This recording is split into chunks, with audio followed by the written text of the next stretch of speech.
एकता का अद्भुत संगम है। कांवड़ यात्रा में कोई भी भेदभाव नहीं, आतंकी उग्रवादी तक बोला गया है। जातीय संघर्ष की साजिश हो गई इस दौरान हो रही है, यह भी मुख्यमंत्री की तरफ से कहा गया। फेक आईडी बनाकर साजिश की जा रही है। तो कांवड़ यात्रा को लेकर मुख्यमंत्री योगी आदित्यनाथ का बयान, जिसमें उन्होंने कांवड़ यात्रा को लेकर आखिरकार साजिश रची जा रही है, इन सबको लेकर बोला है और साथ ही जातीय संघर्ष की साजिश हो रही है, ये भी मुख्यमंत्री की तरफ से कहा गया है। दूसरी तरफ आपने इस बात को देखा होगा, कांवड़ यात्रा चल रही है, समाज का सबसे यानी श्रमिक वर्ग से लेकर के उच्च वर्ग तक हर व्यक्ति इस अभियान के साथ जुड़ा हुआ। एकता का अद्भुत संगम, कोई भेदभाव नहीं, न जाति का भेद है, न क्षेत्र का भेद है, न वर्ग का भेद है, न मत का भेद है, न संप्रदाय का भेद है। हर हर बम बम बोलते हुए जाते हैं, 300-400 किलोमीटर पैदल जाते हैं, फिर वहां से जल लेकर के कावड़ को कंधे में रख करके फिर उसी प्रकार से उसी भक्ति भाव के साथ चलते हैं। लेकिन मीडिया ट्रायल होता है, बदनाम किया जाता है, खूब उसके बारे में लिखा जाता है, उन्हें उपद्रवी और आतंकवादी तक बोलने का दुस्साहस होता है। यह वह मानसिकता है जो हर प्रकार से भारत की विरासत को अपमानित करना चाहती है। ये वही लोग हैं जिन्होंने जनजातीय समुदाय को भारत से अलग करने का प्रयास किया, उन्हें भड़काने का काम किया, उन्हें भारत के खिलाफ संघर्ष करने के लिए हर स्तर पर षड्यंत्र किए।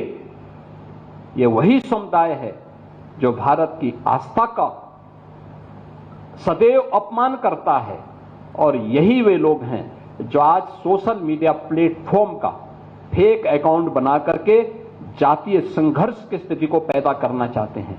इन सब से अगर हम सावधान रह करके अपने आप को सुरक्षित कर सकें, अपने समाज को सुरक्षित कर सकें, तो राष्ट्रीय एकता को संबल प्रदान करने में वर्तमान की इस भूमिका में हमारी संस्थाएं बड़े भूमिका का निर्वहन कर सकती हैं। वर्तमान में इस सावन का महीना है, सावन के महीने के ठीक पहले, इसके ठीक पहले मुहर्रम का आयोजन हुआ। हमने एक व्यवस्था बना दी कि भाई देखो, आप ताजिया की हाइट इससे ज्यादा मत करना, इससे ज्यादा करेंगे तो देखिए फिर आप मांग करेंगे कि पेड़ की टहनी काटो, किसी के घर के छज्जे को काटो, कहीं हाई टेंशन के तार को हटाओ।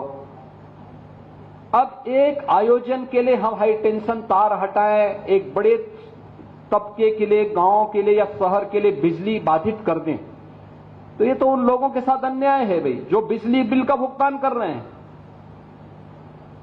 आप बिना बिल का भुगतान किए, बिना सड़क का चार्ज दिए आप अपनी यात्रा निकालना चाहते हैं, और आप इसके लिए जो है चाहते हैं कि हो जाए। या किसी का घर, किसी ने मेहनत करके अपने घर को बनाया, आप उसके बर्जे को तोड़वा रहे हैं। एक पेड़ को लगने में 40 साल 50 साल लगते हैं, आप उसकी टहनियों को कटवा रहे हैं। क्यों कटवाएंगे आप? क्या अधिकार है आपको? हमने कहा यह नहीं होगा। जौनपुर में जबरदस्ती उन्होंने बड़ा ताजिया उठाया, और हुआ क्या, वो हाई टेंशन की चपेट में आया, 3 लोग मर गए। बाद में उन्होंने रास्ता जाम किया, तो पुलिस ने कहा क्या करें? मैंने कहा लाठी मार करके बाहर करो इनको, क्योंकि ये लातों के भूत हैं, बातों से मानेंगे नहीं। जब हमने कहा था कि हाई टेंशन तार की चपेट में आ सकते हो, इससे ऊंचा मत करना, अपने इन्होंने किया है, आप कार्रवाई कर दो इनके खिलाफ।